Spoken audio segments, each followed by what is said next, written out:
কেমন আছেন সবাই? ছুটির দিন মানেই যেমন রিল্যাক্স, ছুটির দিন মানে বাড়তি অনেক কাজের চাপ। তো ঝটপট সকালবেলা নাস্তা একটু বানিয়ে নিয়েছি খুব সহজ করে, সেটা আজকে আপনাদের সাথে শেয়ার করব। তাড়াহুড়ো করে নাস্তা বানিয়েছি কারণ দুপুরের জন্য রান্না করতে হবে, ছুটির দিন সবাই বাসায় থাকবে, তাই একটু রান্নাও সেভাবেই করতে হবে, আবার বাইরেও যেতে হবে, সব মিলিয়ে একটা তাড়াহুড়া ছিল। তো বানাতে যতটা সময় লাগে খেতে ততটা সময় লাগে না। আর একটা খাবার আয়োজনের পিছনে কত যে শ্রম থাকে, তারপর একটা বানাতে গিয়ে আর একটা হয়ে যায়, সেরকমই একটা ভিডিও নিয়ে চলে আসছি। তো এই যে দেখছেন তরকারির একটু ঝোল আছে, আলু আছে, এটা আসলে গতকাল রাতে আমি রান্না করেছিলাম। তো কয়েকটা আলু ঝোল রয়ে গেছে, তো আমি ভেবেছিলাম এই আলু পুরি বানাবো, এটা দিয়ে আমাদের 4 জনের জন্য হয়ে যাবে।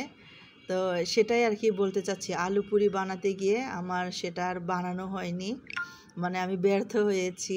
তো ব্যর্থ হয়ে কিন্তু আমি মানে থেমে থাকিনি, আমি ওই যে বলে না, এক পথ বন্ধ হয়ে গেলে অন্য পথ খুলে যায়, তো সেরকমই করে নিয়েছি আমি। আলু পুরি বানাতে গিয়ে যেহেতু আলু পুরি বানাতে পারিনি, অন্য কিছু একটা বানিয়ে নিয়েছি।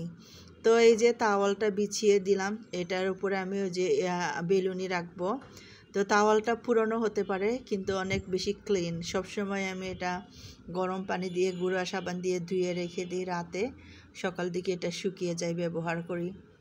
আবার সারাদিন ব্যবহার করার পরে রাতে আর একবার গুঁড়া সাবান দিয়ে হালকা গরম পানি দিয়ে ধুয়ে রেখে দিই। তো এই যে পুরি বানানোর জন্য লুচি তো আমি বেলে নিয়েছি, এটা তো দেখানো হয়ে গেছে। তো এই যে পুরির জন্য এটা আমি গোল গোল করছিলাম, গর্ত করছিলাম, এখানে যে আলুর পুরটা রাখবো। তো যেটা হয়েছে, এখানে ঝোলটা বেশি হয়ে গেছে, আলুটা কম হয়ে গেছে, তাই এটা আমি কোনোভাবেই পুরির শেপটা আমি দিতে পারছিলাম না। তো পুরির শেপটা দিতে পারছিলাম না, আমি এতটাও ভেঙে পড়ি নাই। তো এটা আমি রেখে দিয়েছি, লাস্টে এটা দিয়ে কিছু একটা করে নিব। তো আমি এখন এটা রুটির আকারে বেলে নিয়েছি, তো এখন আমি এটা মোগলাই পরোটার মতো করে বানিয়ে নিব।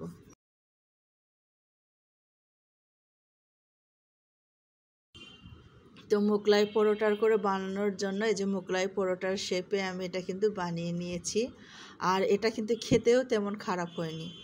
তো এই যে এখানে আমি চুলায় কড়াই বসিয়ে রেখেছি একদিকে, আরেক দিকে কিন্তু আমি রুটিগুলো বেলছি, আর আমি অল্প আগুনে ভাজছি একটু সময় নিয়ে। ওইদিকে আমার এটা ভাজা হতে থাকবে, অন্যদিকে আমি আরেকটা রুটি বানাতে থাকবো, এটা হলো কথা। তো যেটা বলেছি, আরেকটা কথা যেটা বলতে চাই, তো এই যে এরকম করতে করতে আরেকটা, তো পুরো তো দেখানো হয় না, আমি কিন্তু আগুন কমিয়ে সময় নিয়ে ভাজছিলাম এটা। তো আমাদের এরকম অনেক রান্নার তরকারিগুলো বেশি থাকবে, যেমন আলু সবজি যেটাই থাকি না কেন, এক এক সময় মশলা, যেমন মাংস ভুনা করে খায়, মাছ ভুনা করে খায়, মাছ ভুনাটা যেমন তেমন। আমি মাংস যখন ভুনা করি বা মাংসর যখন রান্না করে মাংসের যে আলুর ঝোলগুলো থাকে, আমি কখনোই সেগুলো ফেলি না। তো সেগুলো দিয়ে আমি এরকম করে কোনো না কোনো খাবার বানিয়ে নিই, সেটা সকালের জন্য হোক বা বিকালের জন্য হোক।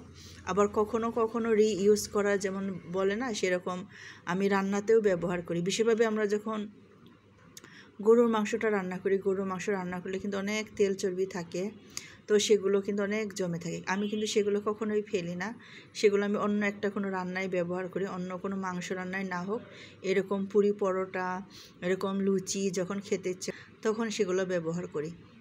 তো ওই যে আমি যে বলেছিলাম, আমার প্রথমে যেটা পুরি বানাতে চেয়েছিলাম, আলু পুরি নষ্ট হয়ে গিয়েছিল, তো সেই অংশটা আমি একটু অন্যরকম, ওই যে একটু কাঠি কাঠি শেপ দিয়েছি, একটু চ্যাপটা চ্যাপটা শেপ দিয়েছি, যেহেতু এটা বেলা যাবে না।